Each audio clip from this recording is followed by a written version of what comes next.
Egameni laJesu Kristu waseNazaretha. Kule ntsambama ngingu-MM Nguna. Nginesifiso sekutatisa kubo bonke abantu labatabe bangibona ku-TikTok naku-YouTube.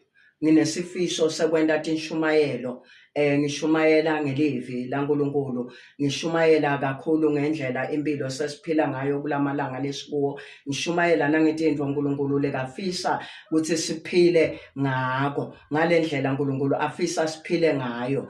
Ngitawube ngikhuleka futhi kulawo mavideo ami, ngikhulekela labagulako, ngikhulekela nalabanetinkinga, ngiphindze ngitholakale ngale ku-TikTok ngamasibuyele kuJehova, ngiphindze ngitholakale nakhona ku-YouTube ngamasibuyele kuJehova.